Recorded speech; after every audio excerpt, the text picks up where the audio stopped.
donde está a una presión inicial y a una temperatura inicial. Entonces siempre en condiciones generales vamos a encontrar acá una capa de gas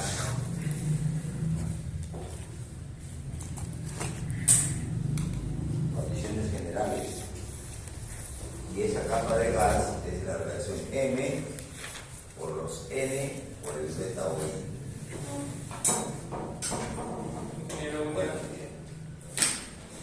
Si hay una capa de gas, si ya se formó una capa de gas, ¿qué decimos?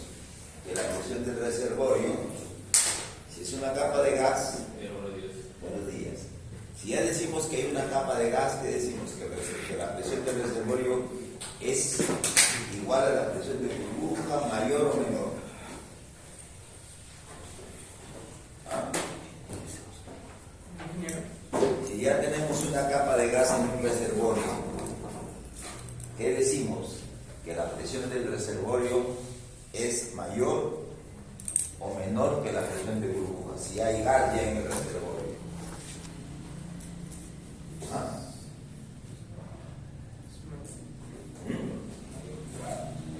Si hay liberación ya de gas, ya encontramos en el reservorio que hay una capa de gas, esa presión va a ser que mayor o menor que la presión del reservorio. Cuando la presión es igual a la presión de burbuja, ¿qué decimos? ¿Hay gas o no hay gas? No hay gas. Cuando la presión es mayor que la presión de burbuja, no hay gas. Cuando es igual, recién comienza a liberarse la primera burbujita.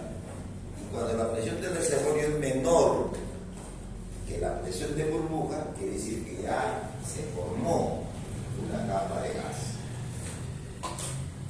Por eso ponemos nosotros, en general, si la presión del reservorio es menor que la presión de burbuja, va a haber capa de gas. Si la presión del reservorio es mayor que la presión de burbuja, ya no hay capa de gas, no hay nada. Y aquí tenemos el petróleo, y este es el contacto, petróleo más gas en solución, más en gas en solución, y esto calculamos como M por el beta sub. Ahí está el gas en solución debido a la razón de solubilidad. Aquí tenemos una razón de solubilidad, una RS. Por eso hay gas en solución. Y el petróleo muerto. Bien, si pasamos aquí a otra condición, el reservorio no cambia. Y entramos ahora a una condición final. Es decir, estamos a una presión P y a una temperatura que no cambia, temperatura T1, que es la misma, la temperatura inicial, porque este proceso, decimos, la temperatura no baja, se permanece constante. Entonces vamos a tener ahora que se produce lo siguiente. Este va a tener este proceso que se va a dividir en estas tres áreas.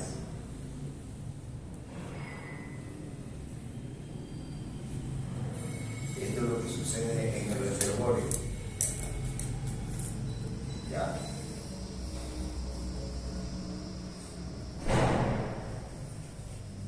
Tenemos acá, se produce una caída de presión,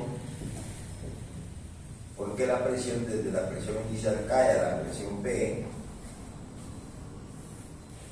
y lo que pasa en el reservorio se produce, acá tenemos nosotros una zona A que la vamos a llamar,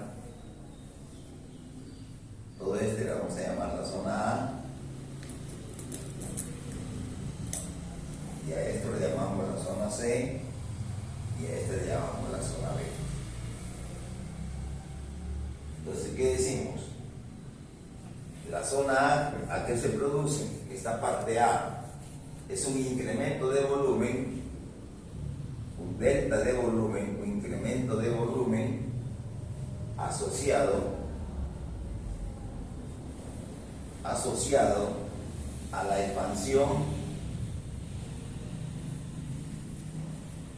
la expansión del petróleo por el famoso beta O más el gas disuelto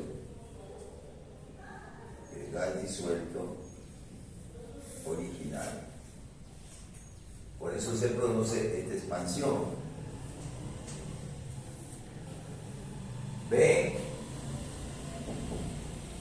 se debe un incremento de volumen también, pero este incremento de volumen, B, hay un incremento de volumen debido a la expansión de la capa de gas.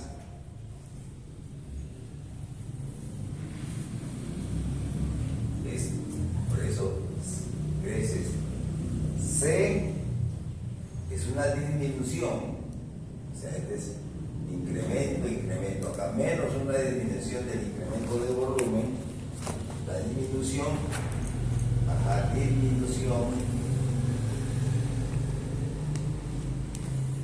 del volumen poroso,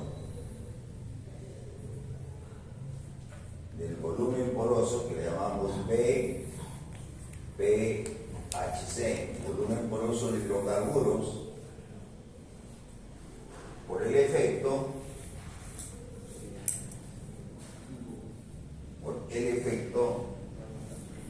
combinado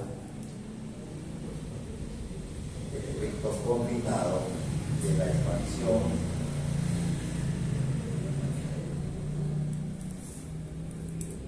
expansión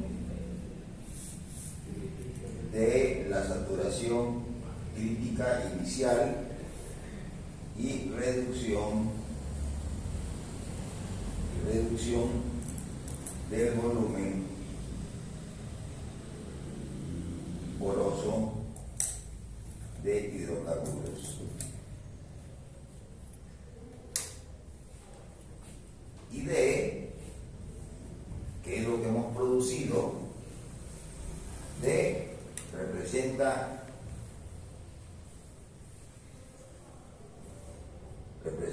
el volumen de los fluidos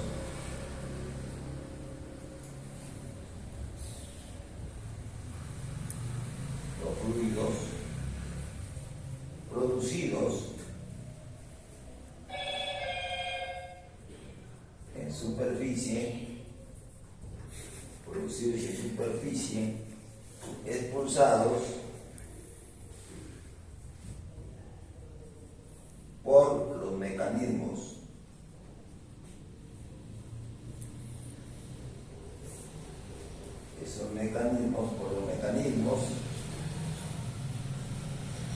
actuantes en el reservorio.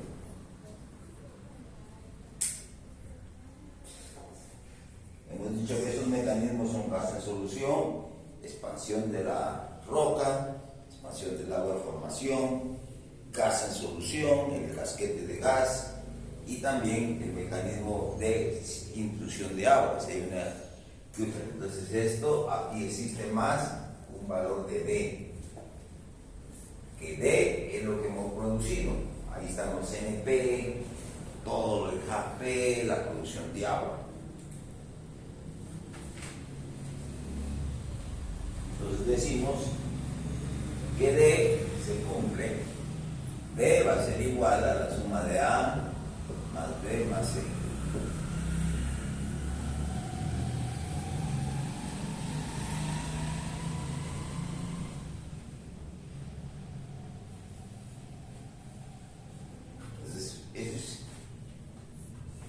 Yo tengo un reservorio que siempre va a manifestarse esos tres.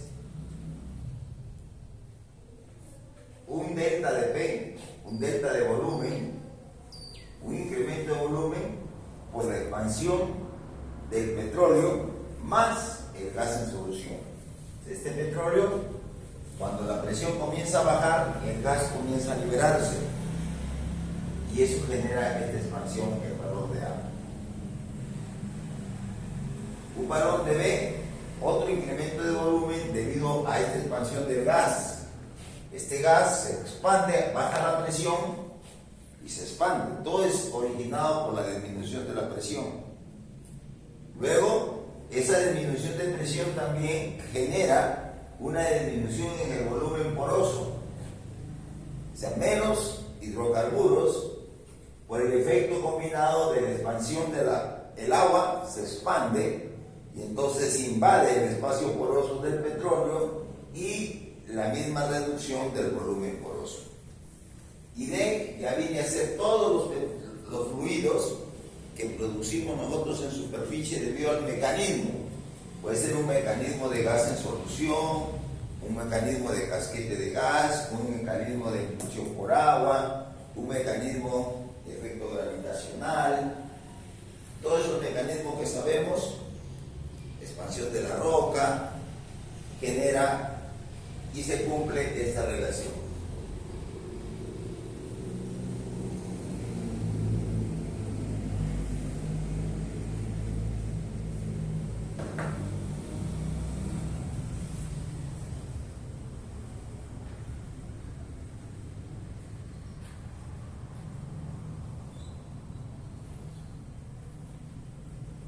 Ya dice, la zona A se debe al incremento de volumen que está asociado a la expansión del petróleo y el gas en solución, más el gas en solución. B, el incremento de volumen por la expansión de la capa de gas. C, es la disminución del volumen poroso por el efecto combinado de la expansión de la saturación crítica del agua con nata, más la reducción del volumen poroso. Y D es los fluidos que se producen en superficie, representa el volumen de fluido, de los fluidos producidos en superficie expulsados por los mecanismos que actúan en ese reservorio. ¿Cuáles son esos mecanismos? Gas en solución, casquete de gas, impulsión por agua, expansión de la roca, expansión de la agua con nata, y se cumple esta relación que D va a ser igual a A más B más C.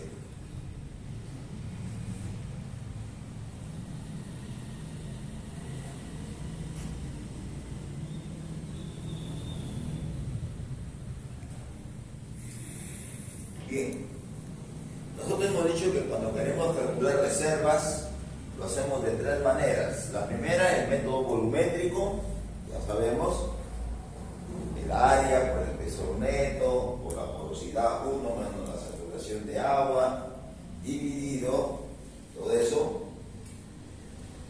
dividido entre el beta O para que salga los STB. El otro método, hemos dicho, son las curvas de declinación. El siguiente método donde calculamos cuánto es lo que vamos a producir del reservorio, pero tenemos data de producción.